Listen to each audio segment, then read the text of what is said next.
هغه پیغمبر چې د قیامت په ورځ باندې به زما او د ستا د حشر په دې سخته ورځ باندې انشاءالله شفاعت کوي هغه فرمایي چې روزانه ډیلی روټین زما دا دی چې سل کرته زه استغفار ویما د الله پاک نه د بخښنې طلب کومه سوال کومه چې یا الله ما وبخئ حالت خو دا دی چې نبی علیه صلات وسلام الله پاک معصوم ګرځولی دی ګناه تې نه صادروي الله پاک د دې باوجود چې ګناه تې نه صادریږي بیا هم سل کرته روزانه استغفار غواړي او مونږ ګناهګار امتیان چې یو مونږ خو ګناهګارو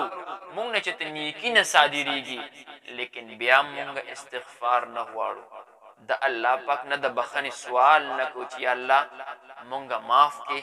کوم اعمال هم چې کړي دي یا الله د ګناه یا الله راته معاف کړي آینده د نیکې توفیق راکړي محترمو ځان له یو ټایم ټیبل جوړ کړو په هغې کې ځان له مختلف اذکار مونږ خوښ کړو کوم چې د شریعت موافق دي چې زه به روزانه دومره الله الله ذکر کوم دومره به درود شریف ویم دومره به استغفار کومه دومره به دا عمل کوم دا عمل کوم دا عمل کوم ځان له یو روټین خاص کو زمونږ به ټوله زندگی صحیح